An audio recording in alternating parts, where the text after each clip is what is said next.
The sea was rising, the engines were late, and 50 frightened men looked to me like I had the answers. I didn't, but I had to pretend I did. It's funny how sometimes the quietest days are the ones that lead to the most noise. I remember waking up that morning, January 14th, to the sound of the wind, just a steady, predictable howl that rattled the thin windows of the old barracks we called Ward C. The air smelled of salt and damp wool, the permanent perfume of this forgotten stretch of coastline we were occupying. I checked my wristwatch 5 o'clock hours. The sun hadn't even thought about rising yet, but the work never waited for daylight. I'm Catherine Doyle, a nurse from Cincinnati.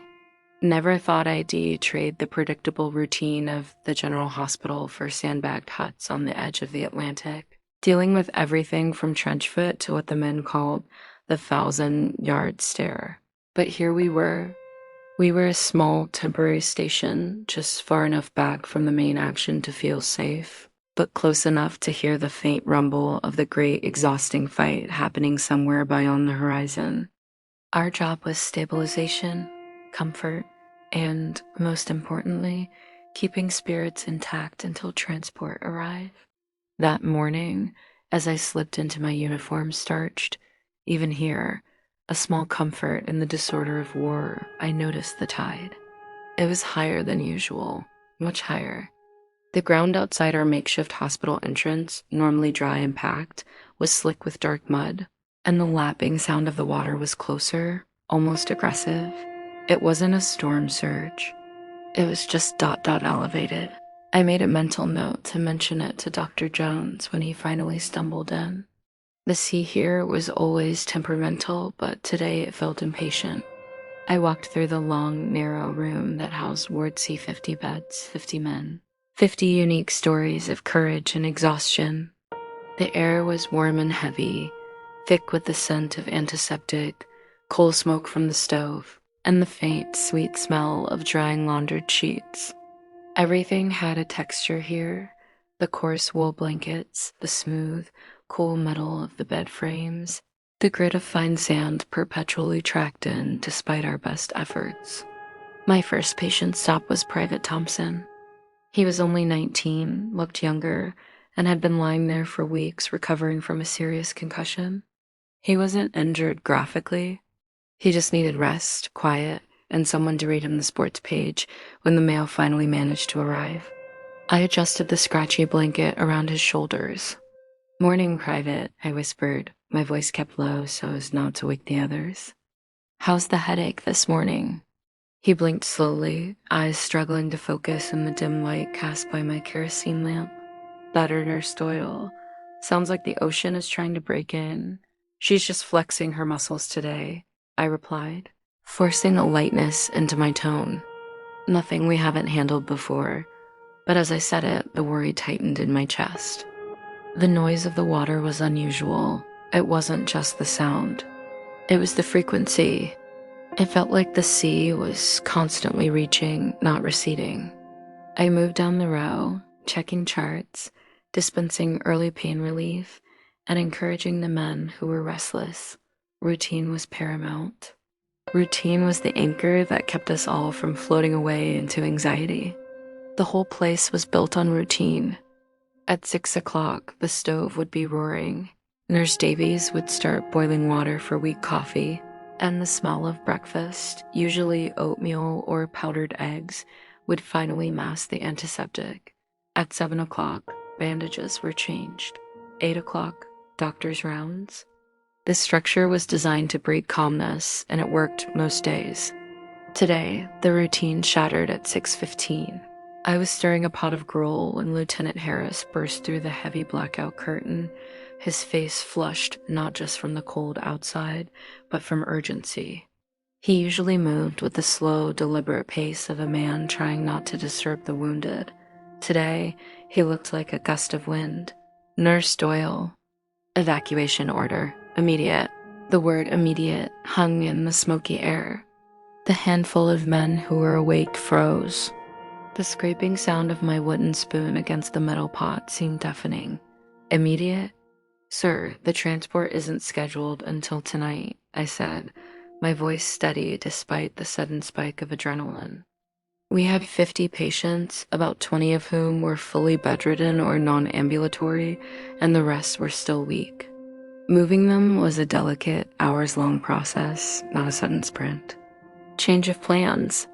Unscheduled transport arriving at the temporary loading dock, south of the main camp, within the hour. And they need to be loaded within 90 minutes, or we lose the window, Harris reported, consulting a crumpled note in his hand. His eyes darted nervously toward the windows. The situation at the coast has changed. We've got a problem with the tide, nurse, a freak high water mark. If we don't move now, the whole loading area will be inaccessible, possibly until tomorrow's ebb, the tide. My earlier quiet apprehension instantly became loud, urgent fact. The sea, that indifferent force, was now the deadline. 90 minutes for 50 men, I repeated, calculating the impossibility. We need every orderly, every walking patient, and every vehicle we have. They're organizing the vehicles now. The orderlies are en route from the main camp, but they'll be scattered. You need to focus on getting Ward C mobilized and ready for transfer. We need blankets, medical records, and minimum supplies. Leave the heavy equipment. Go, go, go. Harris turned and was gone, already shouting instructions down the hallway to Dr. Jones. The chaos started not with shouting or panic, but with a horrifying, absolute silence in the ward. 50 men, mostly veterans of terrible sights, were staring at the single nurse standing by the stove. They weren't reacting to danger they could see, but danger they could feel. The disruption of structure, the sudden forced shift from security to uncertainty. I put the spoon down deliberately, careful not to let it clatter. I took a deep breath that tasted like smoke and salt. "All right, boys," I announced, raising my voice just loud enough to carry, but keeping the tone even and reassuring. Sounds like we're taking an unexpected trip. We are moving to a safer, drier location today, which means we'll be getting you onto that transport a bit sooner than planned. I walked toward the center of the ward. I didn't rush. Rushing led to mistakes and panic. "This is not a drill," I continued, "but it's not an emergency either. It is simply a scheduled conflict with the ocean, and we are not going to let the Atlantic Ocean dictate our plans. We have 90 minutes to get ready." I looked directly at Sergeant Miller, a sturdy man with a broken leg and the natural authority of a born leader. He was one of our anchors. "Sergeant Miller, I need you and the other walking wounded to start packing your personal items. Only necessities. Your letters, your Bible, anything small." "Yes, nurse," he said immediately, his voice gruff but cooperative. He started swinging his good leg over the side of the bed. "Private Thompson, you stay put. You are non-ambulatory. I will ensure your paperwork is ready. Everyone who can sit up, I want you sitting up. Now." The ward began to stir. It wasn't the frenzied, terrified scramble that the word evacuation usually brings to mind. It was slow, careful movement, dictated by injuries and weakness, and framed by their trust in me. 50 frightened men looked to me like I had the answers. I didn't, but I had to pretend I did. I focused immediately on the logistics of the medical bay. I grabbed 3 orderlies who had just arrived, young men named Eddie, Finn, and Corporal James. They were pale but ready for instruction. "Listen closely," I told them, pulling out the critical files from the locked cabinet. "We need 4 things only: morphine, plasma kits, basic bandaging, and the medical records. Do not stop for anything else. Eddie, you handle the plasma and the files. Finn, the drugs. Corporal James, blankets. Take 2 extra thick ones for every man. It's going to be cold out there." We worked in a sudden, focused whirlwind. The only sounds were the rustle of papers, the low, steady murmur of my voice giving instructions, and the ever-present, increasingly loud sound of the tide outside, a rhythmic slurping against the mud that seemed to swallow the normal sounds of the camp. I paused only briefly to look at the clock. 6:35. 75 minutes remaining. My primary anxiety wasn't the packing or the paperwork. It was the physical movement of the 20 men who couldn't walk.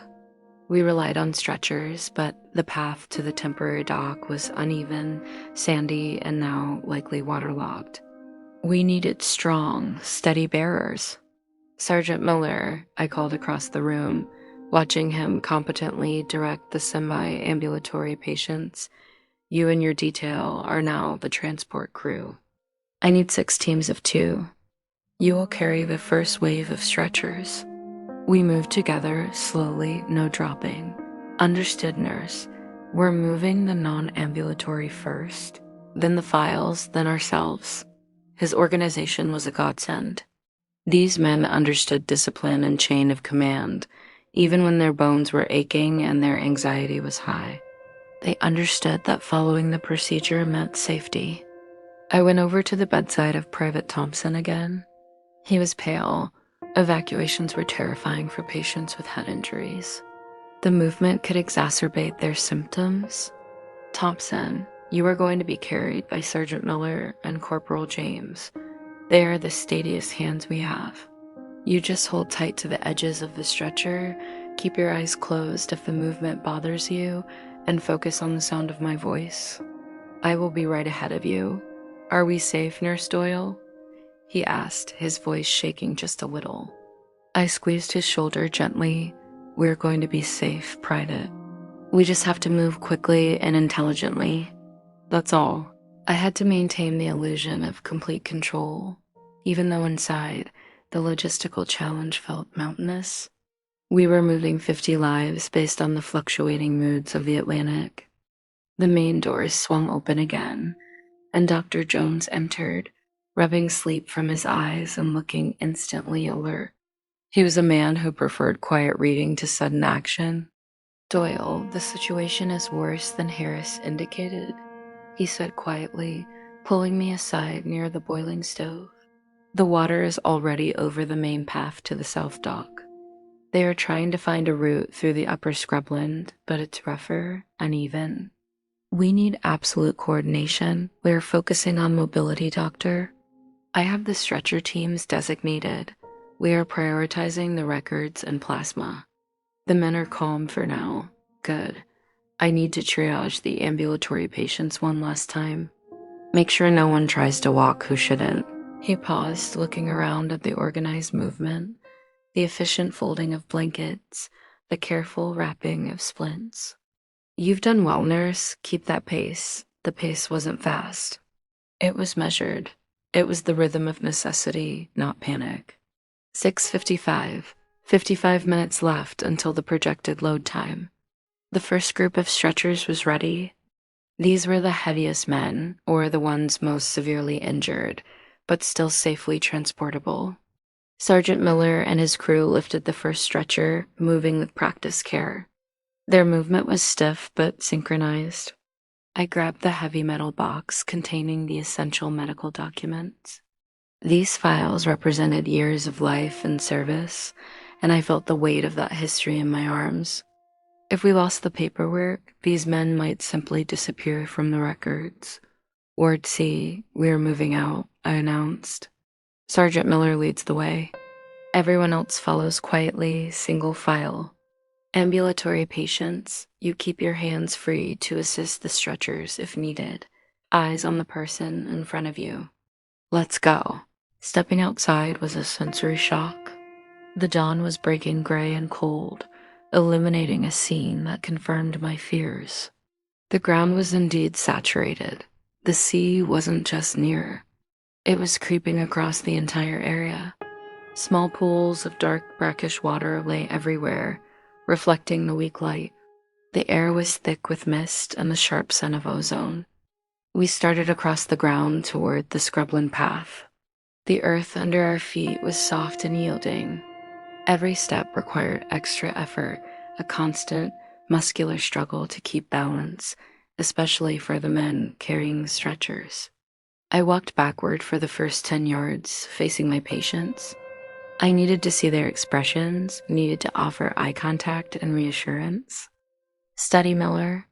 Watch that red on your left. It's all right, Private Thompson. We've hit a little bump. We're clear of the building now. The path became rougher as we moved away from the temporary barracks. We were now weaving through low, thorny bushes and uneven sand dunes. The ground was slightly uphill here, offering temporary respite from the water, but increasing the strain on the men. We had just started the climb when the first small incident occurred. It wasn't graphic or violent, it was simply exhaustion and muscle failure. Two young soldiers, struggling with a heavy stretcher, stumbled. The stretcher dipped alarmingly to one side. "Hold!" I shouted immediately.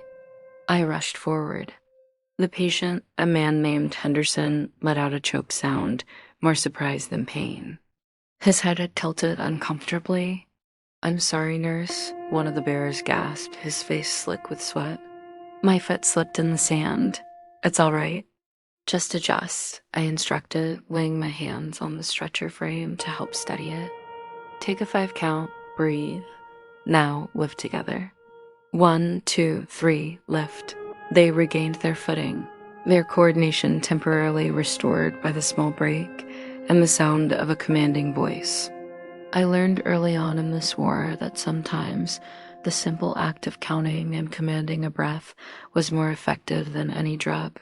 It forced attention away from the fear and back onto the task. We resumed the difficult, measured march. The scrubland was wet and offered poor footing. I heard the faint, distant sounds of vehicles, the promised transport, but they sounded far away, possibly already waiting at the coastal point. 7:15, 35 minutes to projected departure. We reached a high point in the dune where we could see the coastline more clearly. It was a bleak sight. The temporary dock, a stretch of heavy wooden planks driven into the sand, was already partially submerged. The water was dark and churned, moving aggressively. It wasn't crashing. It was just there, high and imposing, erasing the line between land and sea. Beyond the dock, I could see 2 large transport vessels anchored slightly offshore. They were bulky gray shapes waiting for us, but the distance from the beach to the boat required crossing that flooded dock and then using small landing craft or wading. My patients saw it too.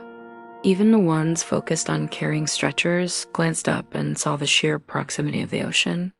A murmur rippled through the line. The panic wasn't the kind that made them run. It was the quiet, internal panic that made them freeze. The fear of cold, of falling, of drowning, when they were already weak. I had to distract them, urgently. "All right, boys, look at those ships," I said, pointing toward the large, waiting transports. "Big girls, aren't they? They look sturdy enough to handle a little water. Sergeant Miller, how about we set the stretchers down gently right here? Everyone takes 5 minutes. We need to check bandages and conserve our strength for the final approach." Setting the stretchers down was risky, but necessary. They were straining, and if they collapsed near the water, the consequences would be severe. Dr. Jones caught up to us, breathing hard. He looked at the flooded dock and swore under his breath, a rare expression of defeat from him. "The water is rising faster than predicted, Doyle," he said quietly, pulling me aside near the boiling stove. "We need those engines to start loading now. Where are the vehicles?" Harris said they were en route. Maybe they took a longer, safer path. "We can't wait for them. If we wait, we lose the chance entirely. The ships will pull anchor if the tide makes their position untenable." My heart rate jumped. We had to keep moving, even if the footing was terrible. We couldn't wait here, exposed to the cold wind and the creeping water. "Doctor, I am taking the first wave of 10 stretchers down now. I need Corporal James and Finn to stay here with the rest of the patients and the records. You wait for the trucks. If the trucks arrive, load them immediately. If they don't arrive in the next 15 minutes, we start moving the ambulatory men down to the dock on foot, one by one." It was a risky split, but keeping the non-ambulatory patients dry and moving was paramount. I gathered the 10 strongest stretcher bearers. "We're going down the hill. It's slick. We're going to shuffle, not step. Keep the pace slow, steady, even if the sea looks close. Focus on the four corners of the stretcher. Don't look at the water. The descent was agonizing. The ground turned from sandy scrub to sticky clay, made slick by the proximity of the ocean. The smell intensified cold mud and seaweed. I led the way, testing the ground with my boots, charting the least wet path. We reached the flatter area near the dock. It was a shallow estuary, and the water was already ankle-deep in some places. The dock itself was barely visible, just the dark outline of its heavy planks beneath the surface. And then I saw the problem, the reason the engines were late.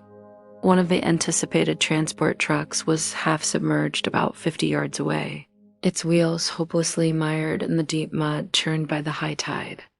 It wasn't disabled violently. It was simply stuck, unable to move the heavy load of supplies it carried. Its headlights were still burning, casting two weak yellow cones across the gray, wet scene. A group of sailors and a few orderlies were already down there, looking frustrated and defeated. Nurse Doyle. One of the sailors shouted over the wind, "The landing craft are waiting, but we can't move them to shore until the tide backs off slightly, or we risk beaching them." We were hoping the truck could ferry the men from the hill, but that beast is dead weight. This was the crisis. We had successfully moved the patients to the loading area, only to find the loading area itself unworkable, swallowed by the rising water. The engines were late, and now the process was stalled. 50 frightened men had relied on those trucks and that dock. Now they were on the edge of the water, and the transfer was impossible. I looked back up the hill. I could see the remaining patients clustered near the top, their silhouettes dark against the pale dawn sky. They were waiting, they were watching, and they needed me to have an answer. "Sergeant Miller," I directed, "put the stretchers on the highest, driest patch of ground you can find. Keep them covered. We are going to wait 5 minutes while I speak to the loading crew. Keep talking to the men. Keep them distracted." Distraction was key. The human mind, when facing uncertainty, defaults to the worst conclusion. We had to keep their attention focused on the immediate, small task, not the terrifying large one. I waded through the cold water towards the sailors. It was shallow enough to walk, but the mud made the footing treacherous. The water was shockingly cold, soaking my boots instantly. How long until the next ebb? I asked the sailor in charge, a grizzled man with a nervous energy. "Official charts said high tide was an hour ago, nurse, but the moon and the storm surge are fighting each other. We might have 3 hours before it starts dropping, or maybe it keeps climbing until noon. We don't know. We can't afford to wait 3 hours. 3 hours meant exposure, cold, and a loss of the protective window we have been granted. The ships would leave. If we can get the men to the dock, can you get them into the landing craft? If you can get them to the end of the dock without dropping them in the drink, yes.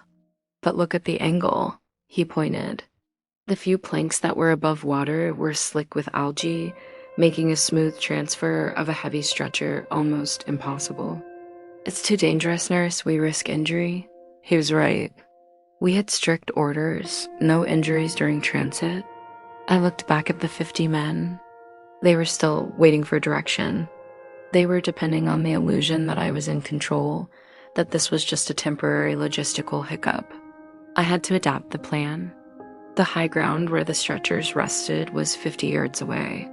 The only path between the high ground and the nearest, safest point of embarkation, a small, less muddy section of beach that the landing craft could reach, was a tortuous, winding route through thick grass and deeper, cold water.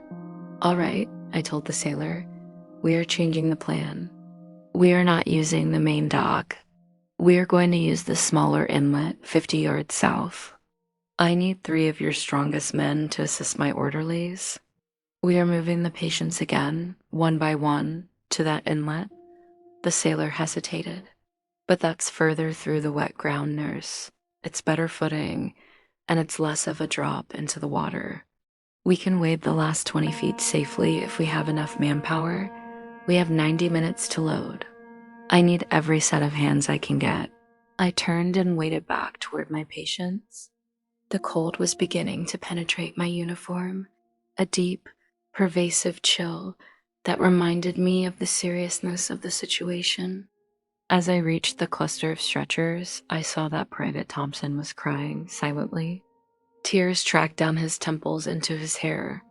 Sergeant Miller was sitting beside him, telling him a story about a baseball game back in Ohio, his voice a low, soothing drone. Private, I knelt beside him, ignoring the cold, wet ground. The transport had a little trouble getting into position, nothing to worry about. We're just moving to a different spot on the beach. You're going to be fine. I don't like the water, Nurse Doyle, he admitted, his breath hitching. It's so loud. It is loud. But it's also predictable. We know where it is, and we know we're moving away from it. We are going on an adventure, Private. A little tour of the coastline before we leave for good. I stood up, addressing the stretcher teams and the orderlies. The sailor's assistants had joined us, looking strong and capable. New plan, I announced. We are moving 50 yards south. This is the last move. This will require absolute physical control. We are going to carry the stretchers in a slightly different way. We will have 4 bearers per stretcher, 2 at the front, 2 at the back, all holding the side bars. This distributes the weight and stabilizes the load in case of slick footing. I paired the sailor's strong arms with my weary orderlies. The movement started again, agonizingly slow. This section of the path was higher in tall, coarse grass, which had dips and holes in the ground.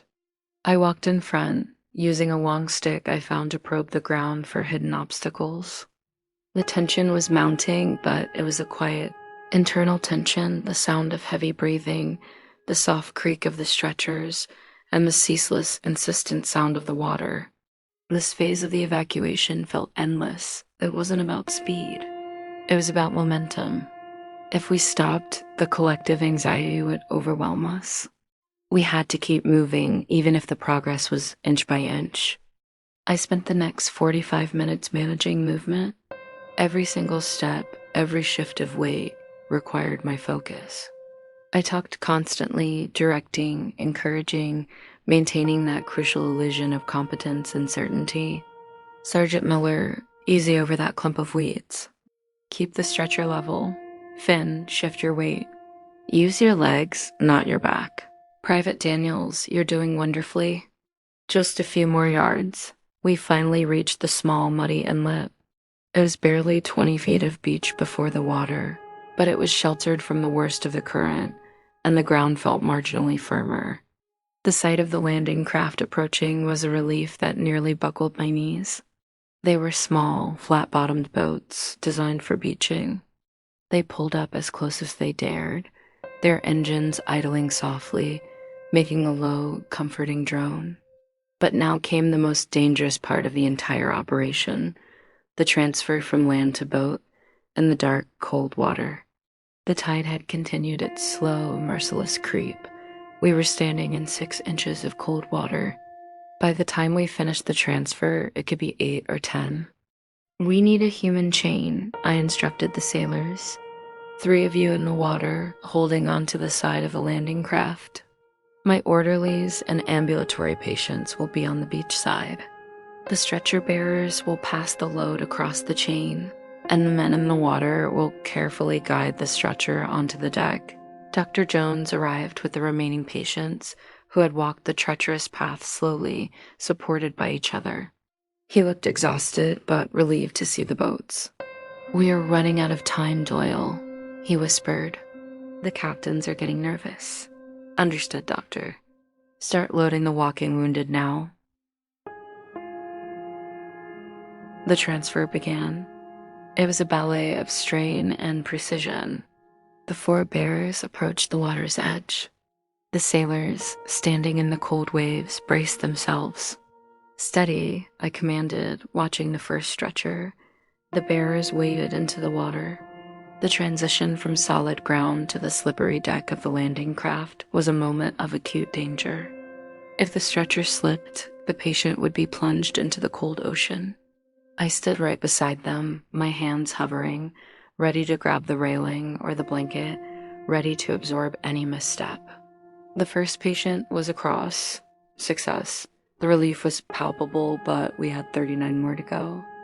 The repetitive motion, the lift, the weight, the transfer, the next stretcher, created a hypnotic, exhausting rhythm. We were functioning on pure necessity, fueled by the collective will to survive this logistical nightmare. I watched Private Thompson's transfer particularly closely. Sergeant Miller and Corporal James were still his bearers. As they waded in, the water was now nearly knee-deep on them. The current was starting to pull slightly. "Keep your heads high, gentlemen," I shouted over the wind, which seemed to carry my voice away. Thompson's eyes were squeezed shut. As the stretcher tilted up slightly to clear the side of the boat, he let out a small, terrified sound. "Private Thompson, you are doing perfectly. You're on the deck. You made it," I yelled, trying to break through his fear. He was safe, placed carefully on the deck of the landing craft. But as the process wore on, the physical toll became apparent. The orderlies were shivering uncontrollably, their movements becoming less precise. The rising water made every step unpredictable. "Take 5, Finn," I ordered my last reliable orderly. "Drink this hot coffee." "Sergeant Miller, how are your men holding up?" "Tired, nurse, but we will finish the job," he reported, his jaw tight. It was 8:05. The sun was now fully up, casting a stark, cold light on the scene. We had about 10 minutes of grace left before the ships pulled anchor. I started to focus solely on the efficiency of the remaining transfers. I stopped commanding breaths and started commanding actions. We had no more room for pause. I helped load the final stretcher. It was the heaviest patient, a large man with a complex leg injury who required extremely careful stabilization. The 4 bearers struggled to lift him over the lip of the boat. Suddenly, a wave, larger than the others, washed up the small inlet. It didn't crash. It just surged, pushing the landing craft sideways against the shore. The patient, suspended between the beach and the deck, cried out, "Hold fast." I screamed, pushing my own weight against the side of the stretcher to counteract the sideways motion of the boat. My feet slipped on the slick mud beneath the water. I fought to regain balance, my arms burning with effort. The weight was crushing. The sailor on the boat deck grabbed the corner of the stretcher. The orderly on the other side pushed back with all his might. The 4 of us struggled in a tense, silent fight against the indifferent force of the sea and the pull of gravity. We held it. We stabilized it. "Now push." With a synchronized heave, the patient slid onto the deck of the landing craft. Safe. I staggered back onto the muddy beach, completely soaked, exhausted, and trembling from cold. But the beach was empty of patients. We had done it. Dr. Jones looked at me, his eyes full of respect. "Doyle, you managed 50 lives through rising water in 90 minutes. Get on the boat." I climbed onto the last landing craft, my body aching. I sat beside Private Thompson, who was now awake and staring at the movement around him, but no longer weeping. "We did it, Private," I said, a genuine smile finally breaking through my fatigue. "The tide lost," he whispered, a weak smile forming on his face. The landing craft pulled away from the coast, turning toward the transport ship. We watched the small beach recede, the water already higher, starting to swallow the last vestiges of dry land where we had stood minutes before. The stranded truck was now half floating, an impossible wreck. We reached the large transport ship. The transfer up the gangway was much easier, using pulleys and steady hands. The massive ship felt like solid, unmoving ground after the unpredictable instability of the coast. Once the last patient was secured below deck and wrapped in thick, dry blankets, I stood on the main deck, watching the small, doomed coastline disappear into the distance. The sun was fully risen now, glinting harshly off the choppy gray sea. The whole evacuation, which had felt like an epic, hours-long drama, was over. We had succeeded against the clock and the current through sheer, tedious attention to detail and a refusal to let fear turn into disorder. I realized I still had the heavy metal file box clutched tightly in my hands, the records, the history, safe. I found a quiet corner on the deck, away from the engine noise and the shouting sailors, and took a moment to let the reality settle. The sea was still rising out there, claiming more of the land we had just left, but for us, the immediate danger had passed. It was just the beginning of the journey, of course, a long voyage to safety, but we had won the first, most critical battle, the battle against the rising water, and the battle against internal despair. The engines were late, the water was high, and the logistics were impossible, but the human will to cooperate, to trust, and to move steadily forward had proven stronger. I sat down, feeling the steady rumble of the ship's engine deep beneath my feet. It was a rhythmic, comforting vibration, a new anchor of routine. I pulled out my small notebook, the one I kept tucked into my pocket, and began to write, trying to capture the feeling of that early morning escape, knowing that the story wasn't over, only paused. The vibration of the engine felt like the ship itself was taking a deep, sustained breath. It was a heavy, metallic sound, totally unlike the nervous, sharp clang of the machinery back on the coast. Here, the motion was predictable, steady, almost soothing. It was a true sleep story rhythm, even though I was far too wired to sleep. The sheer volume of adrenaline that had sustained me through the past 3 hours was slowly starting to drain away, leaving behind a deep, bone-weary ache. I watched the horizon. The sun had climbed higher, turning the sky from that sickly gray into a pale, watery blue. The vastness of the ocean was immense, unbroken, stretching out to meet the sky in a seam of perfect muted color. It was beautiful in a harsh, overwhelming way, a perfect contrast to the tight, contained fear we had just experienced. I still hadn't shed my wet clothes. They clung to me, cold and heavy, reminding me of the fight on the beach. I knew I needed to change, but the impulse to just sit and be still was stronger than the impulse to move. I was anchored by the sudden cessation of immediate danger. Dr. Jones found me there, leaning against a damp bulkhead, staring out at the sea. He carried 2 tin mugs of something steaming hot. "Thought you might need this, Nurse Doyle. Real coffee." "None of that powdered nonsense." I accepted the mug gratefully. The heat immediately seeped into my fingers, a small but profound comfort. The coffee was strong, bitter, and tasted like civilization. "Thank you, Doctor." I wasn't aware we had salvaged the good stuff. We didn't. This is the captain's private stock. He's grateful. He said another 15 minutes, and he would have had to leave us behind. He's impressed by the efficiency of the transfer. I took a long, slow sip. It wasn't efficiency, Doctor. It was necessity.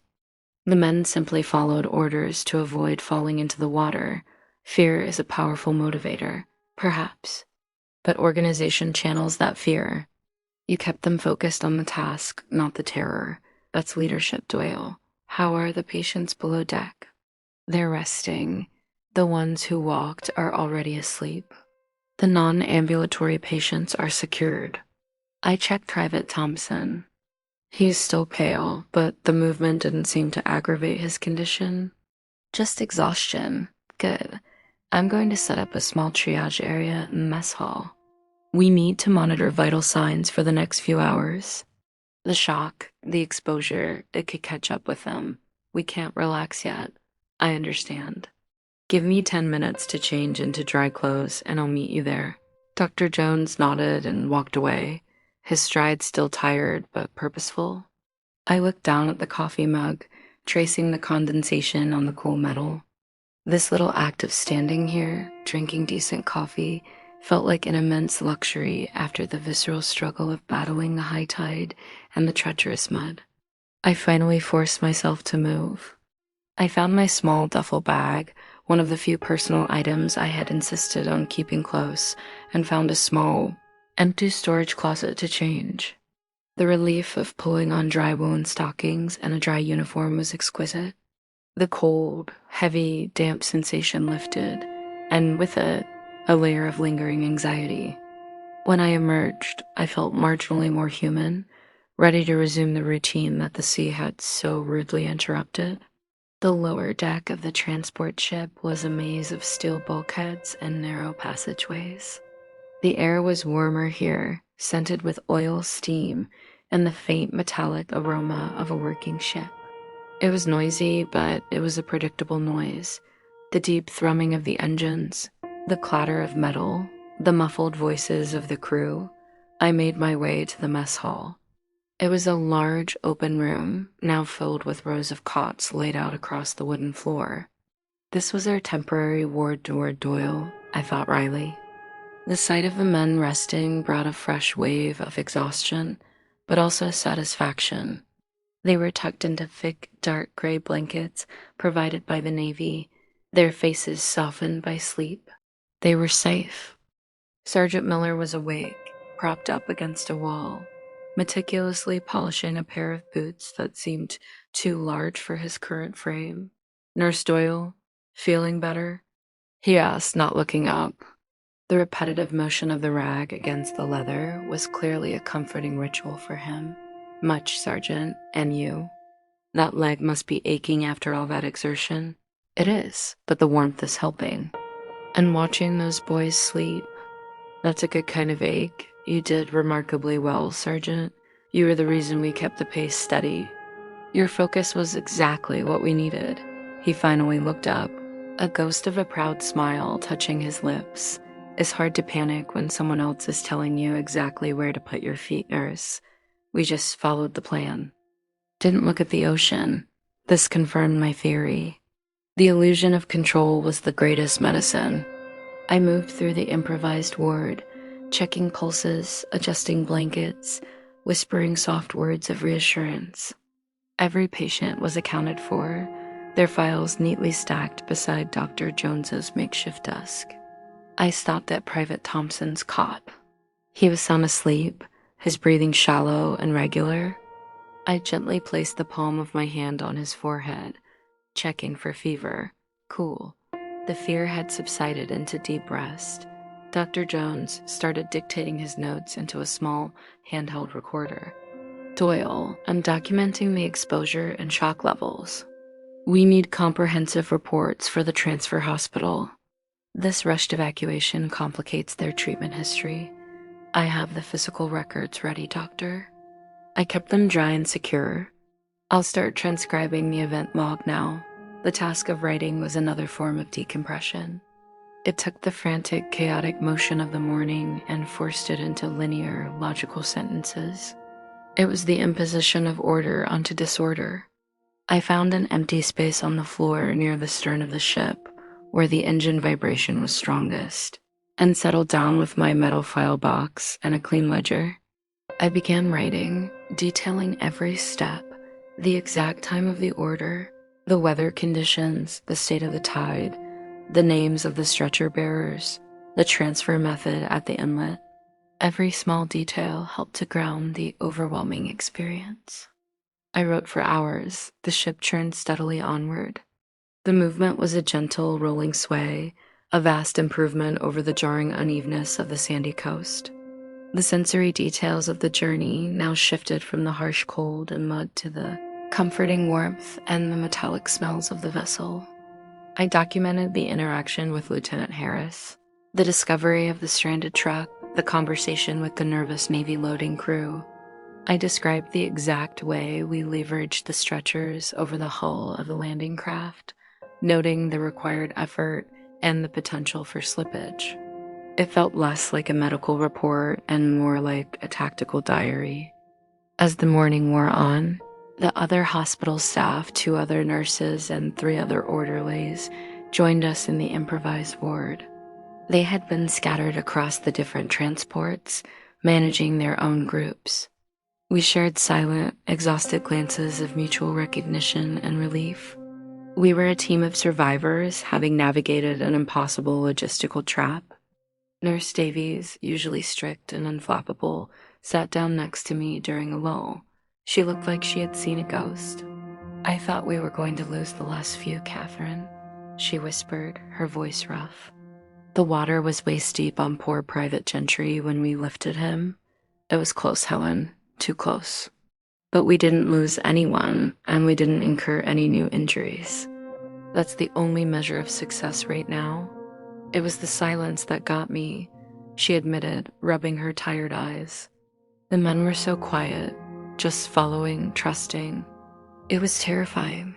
That was the strength of the routine, I explained, capping my pen for a moment. It gave them something to focus on besides the immense, unpredictable power of the water. When nature is chaotic, human order has to be absolute. We talked for a long time about the morning, dissecting every moment, analyzing the small decisions that had led to the large success. We discussed the surprising strength of Sergeant Miller's crew, the ingenuity of using the human chain in the water, and the sheer dumb luck of having the specialized landing craft available. The steady rhythm of the ship was the constant backdrop to our conversation. It was the sound of progress, of moving away from the danger. I started writing again, moving past the core incident and focusing on the reflection and observation phase, the long, slow aftermath that fills a soldier's or a nurse's life between moments of acute crisis. The light in the mess hall is artificial, yellow, and warm. It hides the gray quality of the daylight outside. The air smells of antiseptic and warm steel. There are 50 men sleeping soundly around me. This is what we fought the tide for. This quiet, this safety, this simple continuation of life. I thought about the men. Each one was a small world of worry and hope. Private Thompson, dreaming of baseball. Sergeant Miller, focused on polishing the weariness away from his boots. The large Private Gentry, who had been lifted precariously over the surging tide. Each needed something specific, but all needed the same core reassurance that someone, somewhere, had a plan. My own plan was simple now, stability. Maintain the routine, even when the setting was shifting. The clock dictated my actions, not the sea. I began to record the schedule for the voyage. 9:30, patient rounds. Check for signs of hypothermia. 10:30, controlled walking period for ambulatory patients on the main deck, weather permitting, must be supervised. 12 o'clock, lunch. Warm broth and soft bread, prioritizing nutrition over speed. The simple act of planning felt like pushing back against the recent disorder. Around 10 o'clock, the ship's cook, a huge, kind man named Gus, brought down a tray of fresh bread and jam. The smell alone was intoxicating. "You look like you need this, nurse," he rumbled, setting the tray on Dr. Jones's table. "Hard morning. We heard about the water. It was challenging, Gus, but the men are resting now." I cut thick slices of the bread and stirred it to distribute them. This was the true continuation of care, offering warmth, comfort, and calories. Private Thompson woke up just as I reached his cot. He looked around, disoriented for a moment, then his eyes settled on me. "Are we moving?" he asked, his voice still weak. "We are, Private," steadily. "We are far away from the coast now." "Have some bread, it's fresh."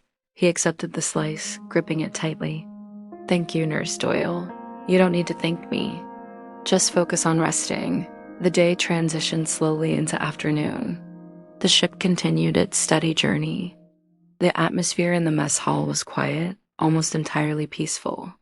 The only tension left was the generalized, low-level anxiety that always accompanies a long journey during wartime, the uncertainty of what lies ahead. My mind kept returning to the moment on the beach, the icy grip of the water around my ankles, the terrifying weight of the stretcher, and the absolute necessity of maintaining a calm voice. I realized that the core of the experience wasn't the chaos itself, but the deliberate, stubborn human refusal to be overcome by it. It wasn't heroism. It was logistics under duress. It was about knowing where to place your feet, where to apply pressure, and where to look for help. It was about focusing on the four corners of the stretcher, not the surrounding tide. I spent the afternoon monitoring the ambulatory patients as they took their supervised walk on the main deck. The sea air was brisk, but the view was restorative. The endless expanse of blue offered a sense of scale, reminding us that our small, desperate battle on that muddy beach was just one tiny moment in a vast global conflict. Sergeant Miller stood by the railing, gazing out. His usual gruff demeanor was replaced by a quiet contemplation. "Strange feeling, nurse," he said when I approached him, "to look back and see nothing but water where we just were. Like we erased the danger by moving away from it. The danger wasn't erased, Sergeant. We simply outmaneuvered it. We moved when the sea demanded it, and now we move towards safety. That's the nature of this war, isn't it? Constant motion, constant adaptation." He nodded slowly. "I suppose it is. I won't forget the sound of that water, though. It sounded hungry. It was just the tide, Sergeant. Indifferent. That's why we had to be intentional. Indifference is harder to fight than malice." We stood in comfortable silence for a few minutes, watching the wake churn behind the ship. The noise of the ocean here was different, to not the aggressive slurping of the high tide near the shore, but a vast, whispering rush as the hull sliced through the waves. As the sun began to drop toward the horizon, casting long orange shadows across the deck, I felt the day finally catching up to me. My eyelids were heavy. The deep, penetrating cold from the morning had settled into my muscles as a persistent stiffness. I made a final round in the mess hall, handing out small doses of a mild sedative to the patients who were still restless, ensuring they had the best chance at a true restorative sleep. The ship was already darkening, preparing for the long night crossing. The blackout procedures were strict here, and soon the only light would come from the dim red lamps illuminating the improvised ward. I sat back down at my ledger, needing to record the day's closure. 16 o'clock, patient comfort levels stabilizing. No signs of systemic shock or severe relapse. Routine successfully established in temporary setting. The fear has transitioned into fatigue, which is a manageable condition. I wrote about the feeling of the ship, the sound of the engine, and the simple relief of being dry. I wrote until my hand cramped, trying to use the act of writing to exhaust the mental loops of the morning's crisis. The sheer length of the day, condensed into 90 minutes of frantic movement, and then extended into hours of monotonous observation, felt like a deliberate slowing of time. The evacuation itself was a flashpoint, but the true measure of endurance was the quiet, reflective aftermath. I thought about the immense effort required not to panic. Panic was contagious, destructive, and potentially deadly in the face of rising water and unsteady footing. My only weapon had been my voice, my certainty, and the carefully maintained illusion of perfect knowledge. It was a strange form of courage. I fought not the physical charge of battle, but the mental fortitude to override instinct, to project calm when every nerve ending screamed danger. The engine noise continued, a steadfast promise of movement and progress. I closed my ledger. The men were sleeping. The ship was moving. The immediate crisis was over. But a long journey lay ahead, and with it, new uncertainties. We had left the coast, but we were still far from the final destination. The immense ocean stretched before us, dark and deep. I stood up and walked quietly to the door of the mess hall. I gave a final instruction to the orderly standing watch, a quiet command to monitor the temperature and the breathing patterns, and then prepared to find my own place to rest. Before I left, I paused, looking over the 50 sleeping men. They were breathing deep, steady breaths. They were safe because of the collective, disciplined effort against an indifferent natural world. I stepped out of the ward and found a narrow bench in the quiet passageway outside, the cool steel against my back. The ship was rocking gently, a massive cradle on the waves. The light was dim, red, and quiet. The sense of isolation and immense distance from land was settling in. I knew that tomorrow, the challenges would shift. The challenge of caring for them during a storm at sea, or the challenge of coordinating the offloading at the next massive port. The war was never truly over. It was just a series of logistical puzzles linked by moments of extreme tension and long periods of exhausted waiting. I closed my eyes, letting the heavy, rhythmic thrum of the engine wash over me, hoping it would drown out the memory of the cold, hungry sound of the rising tide. The auxiliary generator hummed faintly, a steady, mechanical sound that served as a low background rhythm to the deep, resonant stillness of the anchored ship. I sat on the narrow bench, the cold steel of the bulkhead, a physical weight pressing against my spine, grounding me to the massive vessel. The dark passage was silent, wrapped in the red glow of the safety lights, which cast long, distorted shadows that moved subtly with the ship's gentle roll. The anchor chain occasionally shifted, emitting a low, metallic groan that echoed through the structure, a reminder that we were tethered, held fast against the pull of the currents. We were close to land, close enough that if I strained my ears, I thought I could hear the faint, muffled sound of a distant foghorn from the harbor, a long, mournful sound, swallowed almost entirely by the ocean's vastness. I looked down at the ledger resting on my lap. The details of the day, January 14th, were meticulously recorded. The frantic rush, the cold water, the organized departure, the successful transfer of the first group. The physical act of writing had exhausted the last reserves of adrenaline, replacing the urgency with a profound, pervasive sense of fatigue.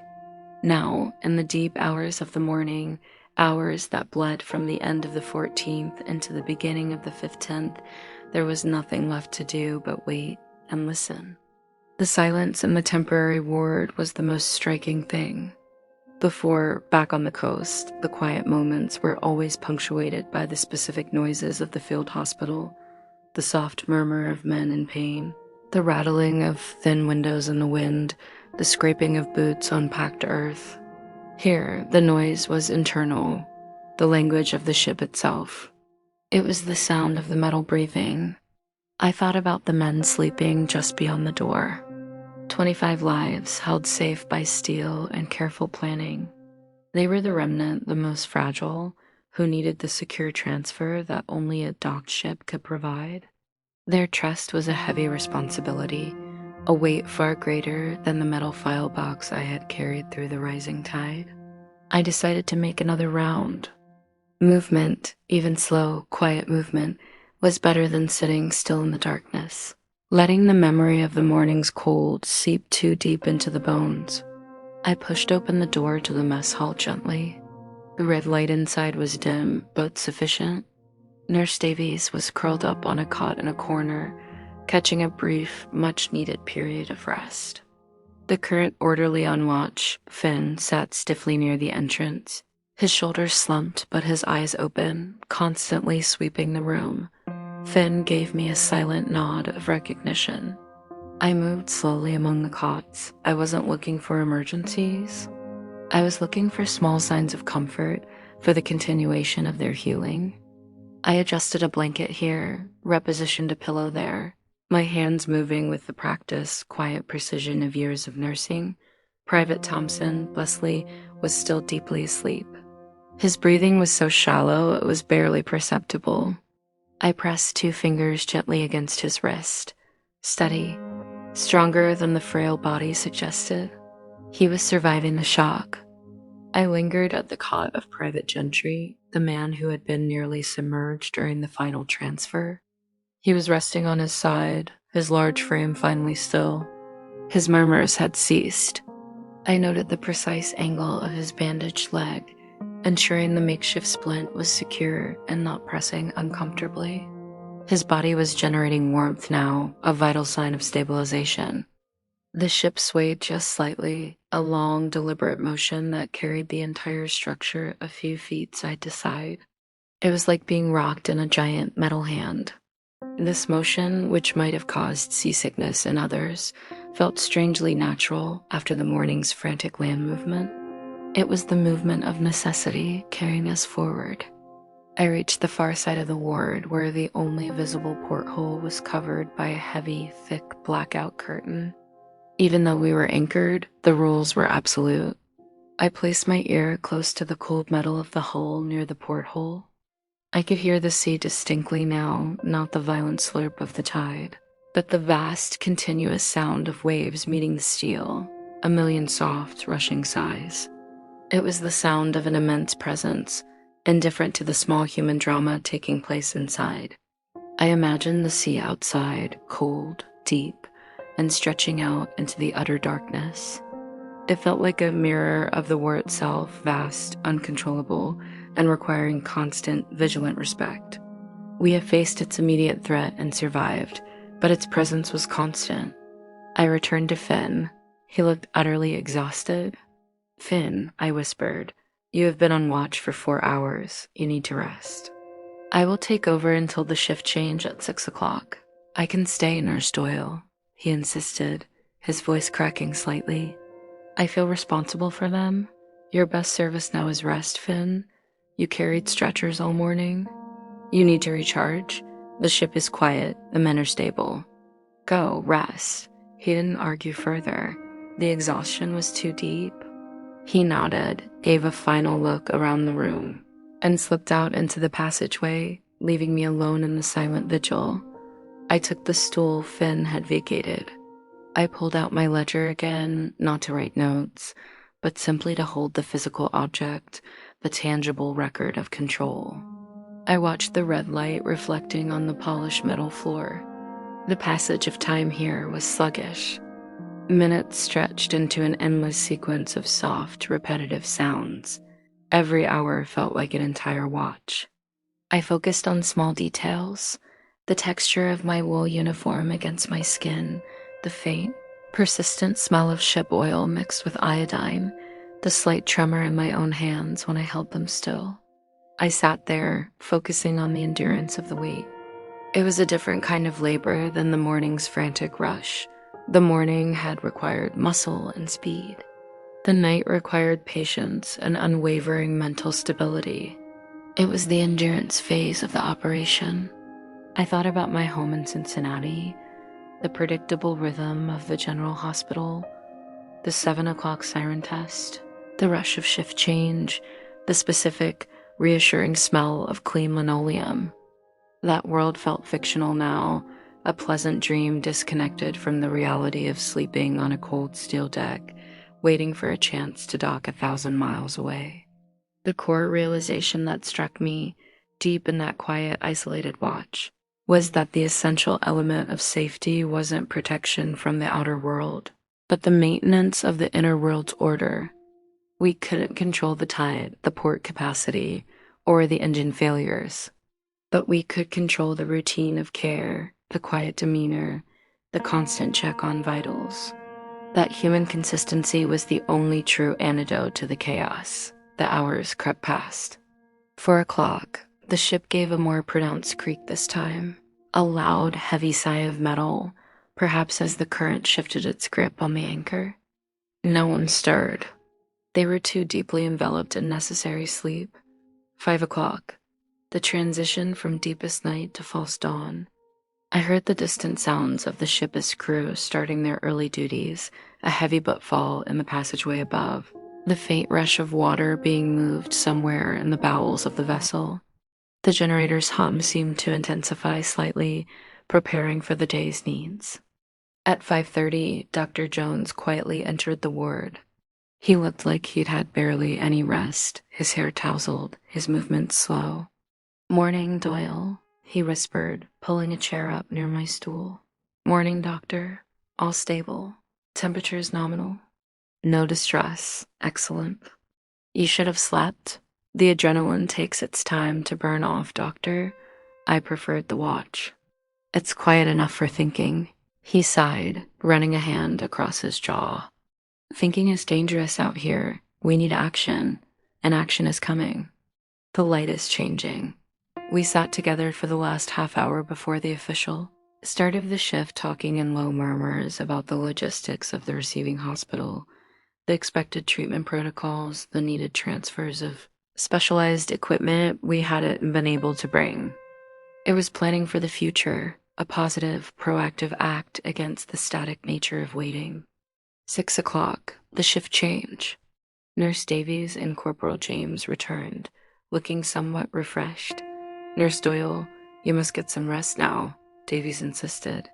I will, but first I need to check on Gus and organize the breakfast menu. We need warmth and protein today. The men are recovering from severe exposure. I left the ward and found the galley. It was already a hive of activity, smelling powerfully of heating oil, steam, and food. Gus, the large, gentle cook, was presiding over huge vats of boiling water.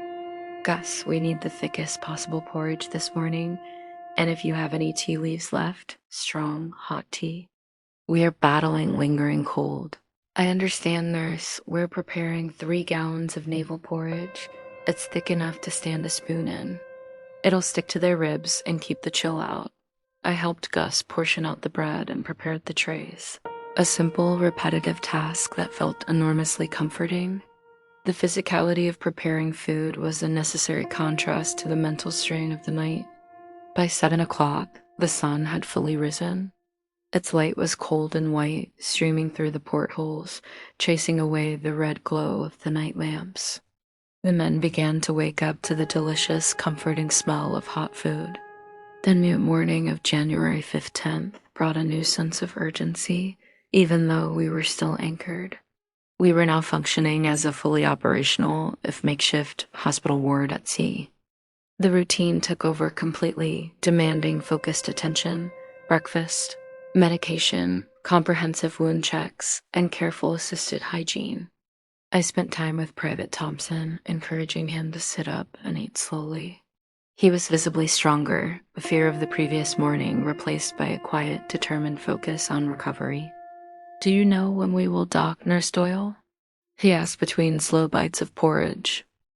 We don't know the exact minute, Private, but the port is working to get us in. We are very close now. We just have to be patient. Today is about resting and building strength for the final transfer.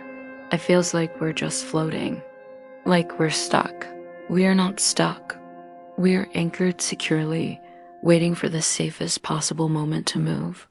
We are being intentional, Private, not passive. It was important to frame the waiting not as a failure of movement, but as a deliberate act of protection. Around 9 o'clock, the ship's captain, a man of quiet authority named Henderson, came down to the mess hall. He moved with the practiced economy of someone who understands the structure of his environment. Nurse Doyle, Dr. Jones. He addressed us quietly. I have news. We have clearance to begin our approach. Not the primary dock, still too busy, but a military annex dock on the far north side of the harbor. We will start moving the ship in 2 hours. We should be tied up and ready for immediate transfer by 13 o'clock hours. The news was a profound relief. The 12-hour wait was nearly over. Thank you, Captain, Dr. Jones said, his voice reflecting the gratitude. That gives us time to prepare the men. It's a complicated transit. Nurse, we will be moving through heavy harbor traffic. The ship will be moving slowly, but there will be noise and vibration. You need to brace the patients, especially the non-ambulatory. We will secure everything, Captain. We will ensure the transition is as smooth as possible. 2 hours. That meant a final, critical period of preparation. We had to prepare the stretchers, collect the medical files one last time, and mentally prepare the patients for the noise and jarring movement of docking. I gathered the orderlies and the 2 other nurses. Listen carefully. At 11 o'clock hours, the ship will begin to move. This will be noisy and probably bumpy. We are securing all cots and preparing the stretchers for immediate deployment. Finn, I need you to find every available piece of padding, extra blankets, spare uniforms to use as cushioning beneath the stretchers. We cannot risk any jarring movement. The preparation was meticulous. We wrapped the stretcher frames in wool blankets, creating soft cocoons for the most vulnerable. We used rope to lash the cots and tables securely to the metal floor, anticipating the forces of breaking and movement. The mess hall quickly transformed from a sleepy hospital ward back into an emergency transport unit. I focused on securing the medical files. I double-checked the count, 25 individual records, all accounted for. This paperwork was the key to their future treatment. At 10:55, a loud, deep horn blast echoed through the ship. It was the signal. "Final checks, everyone," I commanded, my voice firm but calm. "Every man is tucked in. Every brace is secured. Orderlies, keep a hand on the stretchers when we start moving." The shift began with a low, vibrating rumble that grew steadily into the powerful, familiar thrum of the engine. But this time, the motion was different. It wasn't the steady, rolling pitch of the open sea. It was jerky, controlled, punctuated by blasts of the horn and the loud, metallic clanking of unseen machinery working the enormous rudder. The ship moved into the congested waters of the harbor. The noise amplified dramatically. We were now enveloped in the cacophony of a working port, the insistent calls of gulls, the sharp, whistling shriek of steam valves, the deep, guttural sound of other vessels passing close by. In the mess hall, the men reacted with immediate tension. They couldn't see the outside chaos, but they could feel the erratic movement and hear the alarming sounds of the large ship maneuvering in close quarters. Private Thompson's eyes were wide. "What is that noise, Nurse Doyle? Are we being attacked?" "No, Private, that is just the sound of the harbor. It's loud, busy, and full of other ships. We are just navigating through the traffic. Focus on the sound of my voice. Everything is controlled." We are slowing down for the docking. I walked among the secured stretchers, kneeling to offer a few words to each man, placing a steady hand on their blankets, anchoring them with human contact against the overwhelming mechanical noise. The next hour was a slow, grinding process of precise navigation. The ship seemed to groan and protest every time the captain adjusted its speed. There were moments of sharp vibration that sent a faint metallic rattle through the entire deck. We had to work hard to keep the fragile sense of calm. The orderlies braced themselves against the walls, keeping their hands securely on the stretchers, absorbing the small jolts of movement. "Just a little further," I murmured to Private Peters, whose face was pale. "We're almost there. Steady now." The most jarring movement came when the massive vessel finally began its approach to the dock wall. The engines were cut and the ship coasted. Then heavy mechanical forces took over to stop the inertia. The whole ship shuddered, a long, deep vibration that lasted for several seconds. The moment of contact, when the thick wooden fenders met the cement of the dock, was not a crash, but a muffled, solid thud that resonated through the steel structure like a deep drum beat, and then silence. A profound, blessed silence, broken only by the sharp, immediate sound of the dock workers yelling instructions and the heavy clank of the mooring lines being thrown. We were tied up. We were safe. I looked at the clock. 13:05 hours, January 15th. The ordeal that had started with the rising tide on the morning of the 14th was finally, physically concluded. "All right, gentlemen," I announced, my voice husky with relief. "We are docked. We are now preparing for the final transfer. This will be on stable ground, using a proper gangway. Slow, easy movements." The energy in the ward changed instantly. It was no longer tense anxiety, but eager anticipation. The men began murmuring quietly amongst themselves, a sound of relief and hope. The unloading process was the reverse of the chaos, characterized by absolute precision and efficiency.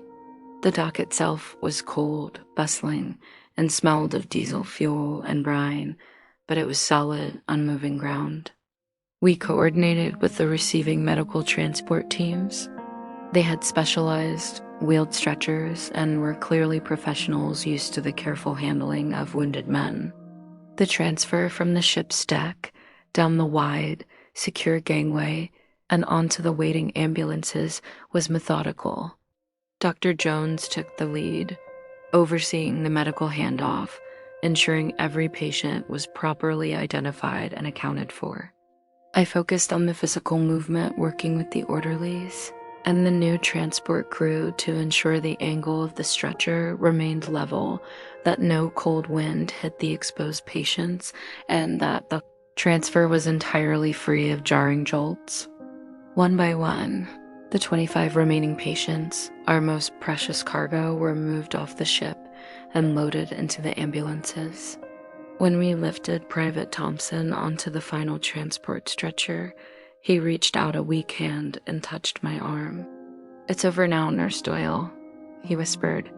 "It is, Private. Now, you focus only on getting better." "We got you here." I made sure his medical file, the heavy metal box I had guarded so fiercely, was securely handed off to the lead transport nurse, signing the necessary receipt. That metal box represented the successful transfer of their entire history, their identity, and their right to care. As the final ambulance door closed with a firm, solid sound, the mess hall was suddenly utterly empty. The cots were gone, the tables bare. Only the residual smell of antiseptic and warm ship metal remained. Dr. Jones and I stood together, staring at the empty space. 50 men, he said, taking off his glasses and rubbing the bridge of his nose. 50 lives safely moved. Not a single additional injury incurred during the evacuation or transit. We worked well, Doctor. The tide tried to stop us, but we outpaced it.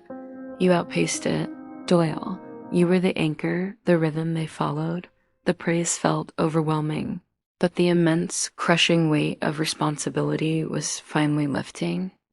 We spent the next hour ensuring the ship's medical equipment was accounted for, signing papers and thanking the captain and Gus for their essential assistance. The ship was already preparing to receive its next load of cargo. The relentless logistical machine never truly stopped. We were then transported via a small military car to the receiving hospital, a sprawling, imposing structure made of gray stone, solid and utterly permanent. It smelled strongly of steam and advanced antiseptics, a scent of serious, organized healing.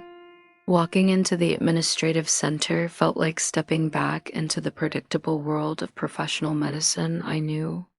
The floors were polished, the lights were bright, the personnel moved with a focused, efficient speed.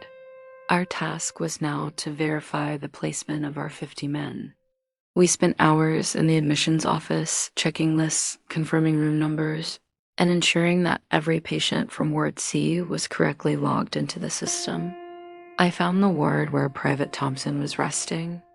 It was quiet, clean, and filled with the gentle, reassuring sounds of a fully operational hospital, the soft squeak of rubber solace on the floor, the low murmur of nurses, the distant clatter of a food cart. He was in a clean bed, white sheets, proper pillows. He looked profoundly relaxed, already benefiting from the stable environment. "Nurse Doyle," he said, seeing me approach. "They have soft blankets here." "I see that, Private. And they have real doctors and real food and everything you need to finish your recovery. You're safe now." I sat with him for a moment, letting the quiet assurance of the room settle over me. This was the final closure for me, seeing the successful outcome of the intense effort. I left the hospital late that evening, the darkness of January 15th having fallen heavily over the port city. Dr. Jones had secured us a room in a nearby billet, a small, quiet lodging reserved for transit personnel. The room was Spartan but clean. A proper bed, a window that looked out onto a quiet, cobbled street, far from the sound of the ocean or the bustle of the harbor. I finally had a chance to shower, washing away the lingering salt, the mud, and the metallic smell of the ship. The simple luxury of hot water felt like an enormous release. I sat down at a small wooden desk, pulling out my ledger for the final entry. The clock on the wall showed 22 o'clock hours. The day of the 15th was almost done, a full 36 hours since the evacuation order had shattered the routine. January 15th, 22 o'clock hours. The men are secured. All 50 patients from Ward C are now under comprehensive care at the Portsmouth Receiving Facility. The final transfer was smooth, controlled, and successful. The logistical nightmare is resolved. The tide was beaten by discipline.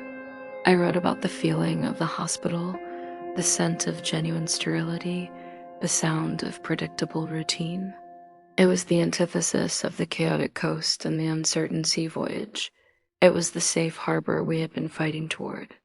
I closed the ledger, the metal edges cool under my fingers.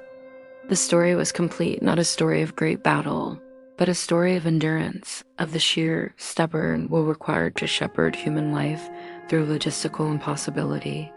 The core of the experience wasn't the danger itself, but the meticulous, unrelenting focus on the small, manageable tasks, the four corners of the stretcher, the count of the files, the steady voice of command.